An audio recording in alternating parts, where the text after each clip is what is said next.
एक बहुत ही convincing victory लेने के बाद Sri Lanka is through to the super fours of Asia cup 2025।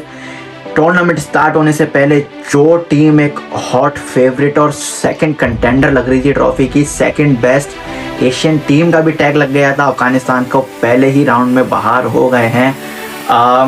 इतनी अच्छी परफॉर्मेंसेस के बाद श्रीलंका ने तीनों मैचेस दिखाया है कि वो एशिया कप के जायंट्स हैं। 6 दफ़ा पहले ट्रॉफी जीत चुके हैं और 7वें की हंट में इस बार हैं। तीनों मैचेस जीत के सुपर 4 में जा रहे हैं और मुकाबला बहुत तगड़ा देंगे बाकी की तीनों टीम को। अच्छी खबर है बांग्लादेशी फैंस के लिए कि उनकी टीम भी क्वालिफाई कर गई है। क्या हुआ मैच में शुरू से एंड तक, बहुत इंटरेस्टिंग मैच था, डिस्कस करते हैं। सबसे पहले तो अफगानिस्तान की बैटिंग से शुरू कर लेते हैं। बैटिंग में क्या ही डिस्कस करूं, सबसे पहले तो श्रीलंका की बॉलिंग से शुरू कर लेते हैं। क्या कमाल की बॉलिंग करी है, outstanding display of bowling from Nuwan Thushara. क्या स्विंग बॉलिंग, क्या सीम बॉलिंग, सब बैट्समैनों को हिला के रख दिया। फर्नीचर डिस्ट्रॉय करें, गिल्लियां उड़ाई हैं, विकेट्स उड़ाई हैं, डिस्ट्रक्टिव बॉलिंग करी है। मलिंगा की याद आई थोड़ी देर के लिए हमें, जिस तरह की आउट स्विंगिंग उन्होंने स्लिंगी और कर्स और बॉल मारे हैं। नया बॉल अच्छा, डेथ में बॉलिंग अच्छी, कंप्लीट बॉलर नजर आया और इसका सबसे ज़्यादा क्रेडिट जाता है श्रीलंकन बोर्ड को, उनके सिस्टम को, क्योंकि प्लेयर्स को बैक कर रहे हैं। ये बात हम सुन तो बहुत रहे हैं आजकल के प्लेयर्स को बैक करना होगा, लेकिन श्रीलंका ने वो करा। पिछले मैच में 3 ओवर में 36 रन देते हैं नवान तुषारा, लेकिन उसके बाद भी उन पर कॉन्फिडेंस दिखाया जाता है कि वो एक इंपॉर्टेंट प्लेयर है हमारे सर्किट का। और आज के मैच में उन्हें पहला ओवर पकड़ाया जाता है। पहले ओवर में आते ही क्या शानदार आगाज देते हैं। ऑल दो पहले रमानुल्लाह गुरबज और सिद्दीकुल्लाह थोड़ा सा अटैक करते हैं बॉलर्स के ऊपर, लेकिन तीसरे ओवर से पूरा गेम का नक्शा ही बदल देते हैं। जिस तरह की बॉलिंग करी और जिस तरह का कमबैक करा उन्होंने आज के मैच में, श्रीलंका को ये विक्ट्री दिलाने में एक बहुत बड़ा रोल था नुमान तुषारा का। और उनका साथ दिया दुष्मंता शमीरा ने। ऑल दो पहला ओवर बहुत ज़्यादा एक्सपेंसिव गया, सिद्दीकुल्लाह अटल ने उनको बिल्कुल लो कॉन्फिडेंस कर दिया था, लेकिन एक बड़े बॉलर की निशानी होती है जिस तरह उसने कमबैक करा, जिस तरह उसने मिडिल फेस में बॉलिंग करी है। आई थिंक 5-6 रन दिए अपने 2 ओवर में मिडिल फेस के, और क्या ही बेहतरीन ओवर डाला है। एक जो पावर हेड होते हैं ना बॉलिंग के श्रीलंका के, ये दोनों बॉलर्स हमें बहुत अच्छे निक में नजर आ रहे हैं और आई थिंक श्रीलंका के लिए भी बहुत अच्छा होगा ये बॉलर्स अगर यही फॉर्म अपनी कंटिन्यू करते रहते हैं।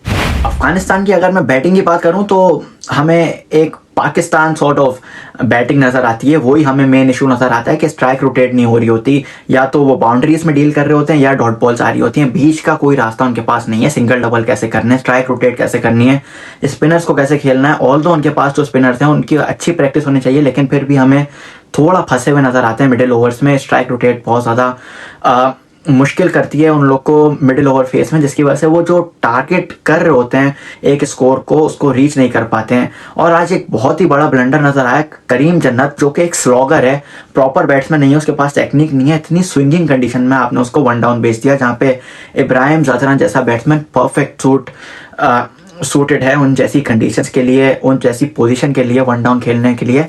1 डाउन एक ऐसी पोजीशन है जहाँ पे आपका मोस्ट रिलायबल बैट्समैन खेलता है। इब्राहिम ज़फरान आपके वही हैं, तो उनकी जगह करीम जन्नत को उठा के भेजते ना।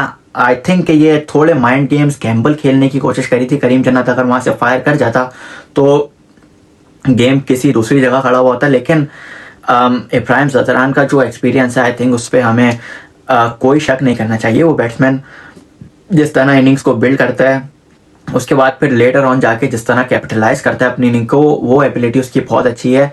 तो वहाँ से उसका नंबर भी ख़राब हुआ और फिर हमें टीम कहीं संभलती हुई नज़र ही नहीं आई बाद में। एक प्रॉब्लम जो मुझे सबसे बड़ा नज़र आया वो ये था कि बैटिंग तो आपकी मिस फायर करी ही, जल्दी कोलैप्स हो गया, लेकिन राशिद खान आते हैं। राशिद खान के बल्ले पे अच्छा खासा बॉल आ रहा है। समझ से बाहर है कि आपने आते ही छक्का भी लगा दिया, तो उसके बाद आप स्ट्राइक रोटेट क्यों नहीं कर रहे? आप अटेम्प्ट ले रहे हो, मिस हो रही हैं, डॉट बॉल्स खेल रहे हो, रोक रहे हो। अगर राशिद खान की आप इनिंग देखें, वो सिर्फ उनके छक्कों के स्कोर हैं। Brilliant striker of the ball, लेकिन एज अ सीनियर प्लेयर आपको ये चीज़ समझनी होगी। आप कैप्टन हो टीम के, अगर आप वहाँ पे नबी के साथ सिंगल डबल भी खेलते रहोगे, या तो आपके जहन में ये हो कि सामने एंड पे एक बॉलर खड़ा हुआ है तो आप उसको स्ट्राइक नहीं दे सकते, लेकिन आपके दूसरे एंड पे मोहम्मद नबी खड़ा हुआ है, उसको आप खिला सकते हो, आप नबी के साथ सिंगल एक्सचेंज करते रहते तो स्कोर की कहानी कुछ अलग होती। 180 के अबव हमें नजर आ रहा होता और वो 180 का प्रेशर श्रीलंका को कहीं ना कहीं बैकफुट पर डाल देता। लेकिन वहाँ पे बहुत ज़्यादा डॉट बॉल्स आई और राशिद खान ने 3 छक्के लगाने के बावजूद भी अपनी इनिंग खत्म करी 23 बॉल पे 24 रन पे, जो कि हमें दिखाती है कि कितना ज़्यादा गेम उस सिचुएशन में कितना बैठ गया। क्योंकि नबी और राशिद जिस कैलिबर के बैट्समैन हैं उनको ये स्ट्राइक रेट सूट नहीं करता। और फिर नबी की क्या ही बात करूं, मिस्टर प्रेसिडेंट आज बहुत देर बाद हमें टच में नजर आए। वेट करा, बारी का वेट करा, देखते रहे कि अभी तुषारा का ओवर है, उनको निकालना है। जो अच्छे बॉलर्स बॉलिंग कर रहे थे, हसरंगा का ओवर निकाला, उसके बाद फिर 19th और फिर 20th ओवर में तो जो करा वो पूरी दुनिया ने देखा। दुनित बुलालगे के लिए एक बहुत ही हार्ड डे रहा। एक तो उनके फादर की डेथ हो गई तो उनके लिए बहुत ज़्यादा कंडोलेंसेस है, लेकिन जो अब हाल नबी ने करा वो भी उनको आज रात सोने नहीं देगा। क्योंकि 5 छक्के लगाते ना और फिर उसके बाद आखिरी बॉल पे भी दुख मना रहे थे कि छठा छक्का क्यों नहीं लगा। क्योंकि हमें 3-4 प्लेयर ऐसे हैं अफगानिस्तान की टीम में जो आज भी लड़ते हुए नजर आते हैं। एक तो उनके कप्तान राशिद खान, एक मोहम्मद नबी और एक रहमानुल्लाह गुरबज। इनमें थोड़ी भूख नजर आती है हमें जीत की। बाकी लड़के हमें इतने पैशनेट नजर नहीं आते। ऑल तो गेम के लिए बहुत पैशनेट है, लेकिन जो इंटेंसिटी, जो प्रोफेशनलिज्म चाहिए होता है फील्ड में, वो हमें नजर नहीं आता बाकी प्लेयर से। और वही हमें नबी की तरफ से भी आज दिखा। फजल हक फारूकी जब नई बॉल करने आए वो अपनी लाइन में थोड़ा वेवर्ड नजर आ रहे थे। Nabi was consistently talking to him और वो यही कह रहा था कि विकेट टू विकेट बॉल करो, क्योंकि यहाँ अबू धाबी में आपको सपोर्ट मिलेगी। वो हम अफगानिस्तान की बॉलिंग में डिस्कस करते हैं तो ये दिखाता है कि नबी after all these years of playing international cricket आज भी कितना डेडिकेटेड है अपनी टीम को विक्ट्री की तरफ ले जाने के लिए। और ये हार ने उसको जितना हट करा होगा, आई डोंट थिंक सो कि किसी और को इतना हट करा होगा। क्योंकि नबी एक ऐसा फिगर है जो सिर्फ एक टीम का सीनियर नहीं है। नबी एज अ फादर फिगर, जो 2-3 फिगर्स हमें हमारे सामने आते हैं, मोहम्मद नबी असगर अफगान, और इनके जो बोर्ड के चेयरमैन है, मेरा जहन से उनका नाम निकल रहा है, वो होगा राशिद खान होगा। ये इन लोगों ने टीम बनाई है। राशिद खान ने तो अभी ज्वाइन करा है, लेकिन नबी is like a father figure. तो उनके लिए कितना मुश्किल होगा इतनी हाई होप्स लेके टूर्नामेंट में एंटर होना और फिर पहले ही राउंड में बाहर हो जाना। तो ये हम सब फील कर सकते हैं नबी के लिए। एंड आई होप के रिटायर होने से पहले उनको कोई ना कोई एक ट्रॉफी ऐसी मिलेगी जो कि वो हाई नोट पे अपना करियर एंड कर सकें और अपनी नेशन को डेडिकेट कर सकें। क्योंकि इतने हार्ड वर्क के बाद बंदा एटलीस्ट एक ट्रॉफी तो डिजर्व करता है अपने करियर में। अफगानिस्तान की बॉलिंग पे आ जाते हैं तो सबसे पहले 16 एक्स्ट्रास। एक इतने बड़े मैच में आप खेल रहे हो और उसके बाद फिर 16 एक्स्ट्रास करते हैं ना, मेरे ख्याल से जो चीज़ मुझे फील हुई वो ये लगा कि अफगानिस्तान थोड़ा सा ओवर कॉन्फिडेंस हो गया, specially after that last over of their first inning. क्योंकि नबी ने बिल्कुल मोमेंटम शिफ्ट कर दिया था अपनी टीम की साइड। तो आई थिंक वो ये समझने लग गए थे कि anything over 150 is easily defendable, और वही चीज़ उनको ले डूबी। फजल हक फारूकी बिल्कुल वेवर्ड नजर आए। अबू धाबी एक ऐसा ग्राउंड है, वहाँ पे हवा चल रही हो ना चल रही हो, आपको स्विंग मिलना है, ग्रीन विकेट हो ना हो। क्योंकि 2 जो स्क्वायर ऑफ द विकेट्स हैं वहाँ पे बिल्कुल खुला हुआ स्टेडियम, तो पैसेज तो होना ही है वहाँ पे। और वहाँ के पैसेज से जितना स्विंग हमें मिलता है, हमें T10 जैसे फॉर्मेट में वहाँ पे इतना बड़ा बड़ा स्विंग देखने को मिलता है नए बॉल से, और उसका सही से यूज़ ना करना फजल हक फारूकी का बहुत ज़्यादा हट करा अफगानिस्तान को। क्योंकि he is one of the main bowler और एक ऐसा फास्ट बॉलर है जो कि इतने तगड़े स्पिन बॉलिंग अटैक से कॉम्प्लीमेंट करता है, और अगर वो फायर ना करे तो अफगानिस्तान कहीं ना कहीं पीछे रह जाता है। उसके बाद फिर आपका एक चेंज जिसने मुझे बहुत ज़्यादा शॉक करा वो ये था कि अल्लाह मोहम्मद गजफ्फर की जगह आपने मुजीब को खिला लिया। मुजीब के लिए बहुत ज़्यादा रिस्पेक्ट है, बहुत अच्छा बॉलर है, बहुत एक्सपीरियंस है, लेकिन जब एक बंदा अच्छा परफॉर्म कर रहा है तो कोई पॉइंट नहीं बनता अल्लाह मोहम्मद गजफ्फर को बाहर बिठा के मुजीब को अंदर लाने का। अल्लाह मोहम्मद ऑलमोस्ट 6 की अंडर इकॉनमी से बॉलिंग कर रहा था पूरे टूर्नामेंट में। ट्राई सीरीज़ में उसने किसी बैट्समैन को हिलने नहीं दिया। तो उसके बाद इस तरह का चेंज करना कुछ बनता नहीं था। और आपने अबू धाबी जैसी कंडीशन में आप न्यू बॉल मुजीब से शेयर करवा दें, जबकि आपके पास अजमतुल्लाह उमरज़ई है जिसके पास क्वालिटी आउट स्विंग है, बहुत अच्छे से जानता है और जगह पे बॉल करना जानता है। हमने देखा कि तीसरे ओवर में आते ही उसने विकेट ली। तो आई थिंक ये अगर 5 ओवर का स्पेल वहाँ से आगे से फजल हक फारूकी और अजमतुल्लाह उमरज़ई डाल देते, क्योंकि श्रीलंका के भी बॉलर्स ने शुरू के 2 ओवर में रन्स कंसीड करे लेकिन उसके बाद उन्हें विकेट्स मिली। आई थिंक कि वहाँ पे थोड़ा बैक करना चाहिए था राशिद को, अपने फास्ट बॉलर्स को, वो वहाँ पे विकेट्स ले लेते तो हमें थोड़ी जो सिनेरियो है मैच का वो डिफरेंट नज़र आता। उसके बाद फिर मैं बहुत ज़्यादा बिलीव करता हूँ क्रिकेट में जिसका दिन हो उस पर आपको आंखें बंद करके भरोसा करना चाहिए। और आज बहुत बड़ा दिन था मोहम्मद नबी के लिए, क्योंकि ड्रॉप चांस भी मिल गया था उनको। और उसके बाद फिर उन्होंने जो इनिंग खेली वो एक उनकी one of the memorable inning रहेगी लाइफ की। उसके बाद पहले ही ओवर में आके विकेट ले जाते हैं और फिर भी आप उनका स्पेल ख़त्म नहीं करवाते हो पूरा। तो समझ में नहीं आई। राशिद खान कैप्टनसी में बिल्कुल खोए हुए नजर आए और राशिद खान से मुझे बहुत ज़्यादा गिला भी है, क्योंकि इन द रिसेंट टाइम्स हमने देखा उनका एटीट्यूड बहुत ज़्यादा चेंज हो गया। Rashid Khan used to be a very energetic character on the field. वो बहुत ज़्यादा हमें खेलते हुए नज़र आते थे, प्लेयर के माइंड से खेलते हुए नज़र आते थे, इधर उधर प्लेयर्स के साथ इंटरेस्टेड नज़र आते थे, वर्ड्स एक्सचेंज करते थे, अपने प्लेयर्स को मोटिवेट करते हुए नज़र आते थे। लेकिन आजकल बहुत ज़्यादा एटीट्यूड में रहने लगे हैं। आई डोंट नो किसको फॉलो कर रहे हैं, लेकिन फॉलो करने से आप ब्रांड नहीं बनते। आपको अपने आप को बैक करना होता है, आपकी जो पर्सनैलिटी है आपको उसको बिल्ड करना होता है। And I think Rashid Khan जिस तरह का एटीट्यूड आजकल शो कर रहे हैं वो आई थिंक उनका एक बहुत बड़ा रीज़न बन रहा है जिसकी वजह से वो अंडर परफॉर्म कर रहे हैं और उनकी परफॉर्मेंसेस भी अंडर पार जा रही हैं। क्योंकि इस अगर पूरे बॉलिंग अटैक में आप देखो तो सबसे ज़्यादा जो ख़राब बॉलिंग हमें स्पिनर करता हुआ नज़र आ रहा है, सॉरी टू से, वो राशिद नज़र आ रहे हैं। और इसका सबसे बड़ा रीज़न मुझे उनका एटीट्यूड नज़र आता है, क्योंकि आई थिंक वो अब ये समझने लग गए हैं कि उन्होंने सब कुछ अचीव कर लिया और कुछ रहता नहीं है।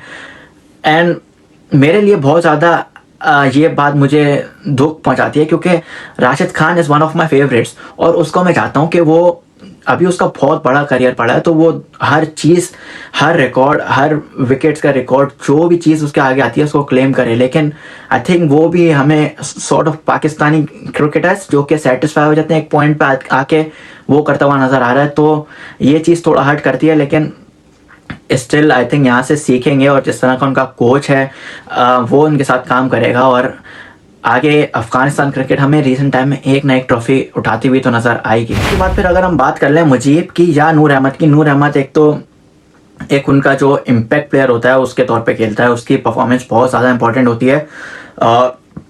रिसेंट टाइम्स में उसने ही बहुत ज़्यादा तंग करा ऑपोजिशन को। लेकिन श्रीलंका एक ऐसी टीम है जिनके बैट्समैन बहुत ज़्यादा टेक्निकली सॉलिड होते हैं, क्योंकि जिन कंडीशंस में वो खेल रहे होते हैं वो बहुत ज़्यादा मैटर करती हैं। और दूसरी बात यह कि श्रीलंका का हर प्लेयर एक प्रॉपर सिस्टम के थ्रू आता है, school, college, university, club level cricket सारी खेल के वो इंटरनेशनल क्रिकेट खेलता है। तो उनके पास बहुत ज़्यादा एक्सपोजर होता है और स्पेशली इस तरह की विकेट्स पे खेलने का, तो वो स्पिनर्स पे बहुत ईजीली टारगेट करते हैं।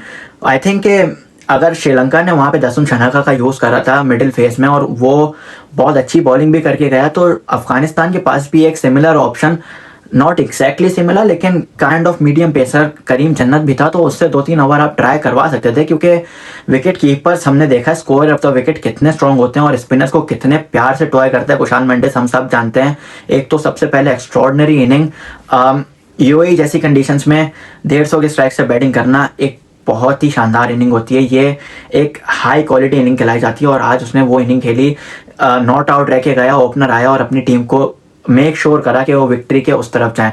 तो अगर वहाँ से करीम जन्नत ओवर कर लेता तो आई थिंक नूर अहमद के ओवर्स भी कवर हो जाते और वहाँ पे अफगानिस्तान थोड़े रन रोक सकता था मिडिल ओवर्स में। क्योंकि मेंडिस जैसा जो बैट्समैन है ये थोड़े मेंडिस का अगर आप प्लेइंग स्टाइल भी देखें तो वो शॉर्ट जैब बैट्समैन है, अपना हाथ बीच में रोक देता है। इसको क्या चीज़ फेवर करती है, या तो कट या शॉर्ट आर्म पुल। तो सामने आप अगर स्पिनर्स को इसको सामने टारगेट करने का बोलो तो इसका 3 में से 2 बार ये शॉट मिस करेगा, क्योंकि इसका ज़्यादातर फोकस रहता है स्वेप्ट आउट करने पे बॉल्स को। आई थिंक अफगानिस्तान ने थोड़ा मुश्किल कर दी या देर कर दी रीड करने में, और जब तक उसको रीड करा वो गेम बहुत ज़्यादा दूर ले जा सका था अफगानिस्तान की ग्रिप से। यहाँ पे मैं स्पेशल मेंशन करना चाहूँगा कमिंटो मेंडिस का। व्हाट अ टैलेंट ये स्पिन, जिस तरह से टेस्ट क्रिकेट में आया है। और मुझे वो प्लेयर्स बहुत ज़्यादा एक्साइट करते हैं जो टेस्ट में अपनी वर्थ को पूरी दुनिया को दिखाते हैं कि मैं कितना वर्दी प्लेयर हूँ। एक तो बहुत इंपॉर्टेंट चीज़ अगर आप लोग को नहीं पता तो एम्बिडेक्स्ट्रस है, जिसका मतलब है कि सीधा हाथ से ही बॉल कर सकता है, उल्टे हाथ से ही बॉल कर सकता है। तो आई थिंक बॉलिंग में भी चरित असलंका उनको यूज़ कर सकते थे कहीं ना कहीं, क्योंकि वो दोनों आर्म से आपके लिए यूज़फुल हैं। तो जिस तरह बैटिंग कॉम्बिनेशंस अफगानिस्तान के चल रहे थे, नबी राशिद वगैरह खेल रहे थे, तो वहाँ पे एक आध ओवर डाल सकता था, क्योंकि हमने देखा लास्ट में उनका 1 ओवर फंसा। अगर वहाँ से मिडिल ओवर्स में 1 ओवर कमिंडो मेंडिस ऐड कर देता, और ऐसा भी नहीं है कि पार्ट टाइम बॉलर है, प्रॉपर ऑलराउंडर है कमिंडो मेंडिस, तो वहाँ पे आई थिंक थोड़ी हेल्प मिल सकती थी। लेकिन बैटिंग में अगेन क्या मास्टर क्लास दिखाई है, नीचे से आके इनिंग को फिनिश करना, 200 के स्ट्राइक रेट से स्कोर करना, और जिस तरह का करियर इसका बिल्ड हो रहा है टेस्ट में इस तरह की इनिंग्स खेलना, श्रीलंका की जितनी भी विक्ट्रीज आई हैं इसमें बहुत बड़ा रोल है कमिंडो मेंडिस का, एंड एक बहुत ही ब्राइट फ्यूचर नज़र आ रहा है आगे इस प्लेयर के लिए। तो आई होप कि ये ऐसे ही परफॉर्म करता रहे और श्रीलंका को आगे भी ट्रॉफीज जितवाए, सीरीजेस जितवाए, और इस एशिया कप में भी आई थिंक बहुत इंपॉर्टेंट रोल रहेगा।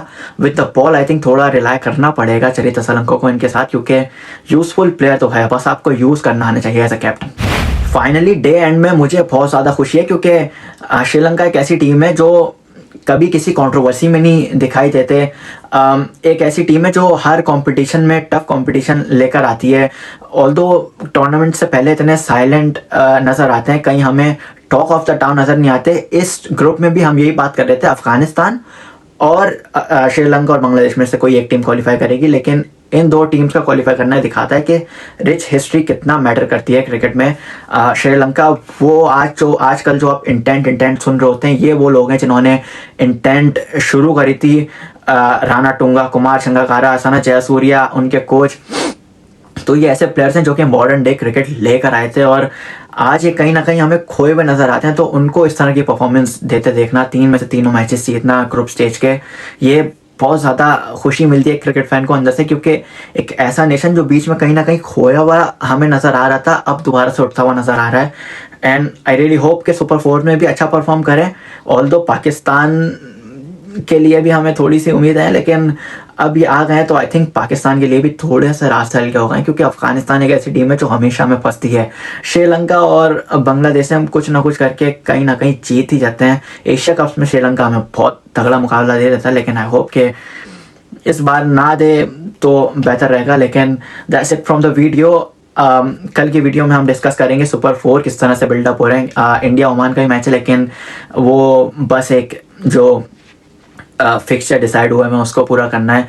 तो कल की वीडियो में हम डिस्कस करेंगे सुपर 4 किस तरह बिल्डअप हो रहे हैं, कौन सी टीम किस स्ट्रेंथ के साथ सामने आ रही है। तो वीडियो मिस नहीं करिएगा, चैनल को सब्सक्राइब कर लिएगा ताकि आप तक वो वीडियो आ जाए। और आज की वीडियो में आपके क्या थॉट्स हैं, क्या रिमार्क्स हैं, वो भी कमेंट डाउन कर दिएगा नीचे। Thank you so much for watching. मिलते हैं किसी अगली वीडियो में। अस्सलाम वालेकुम।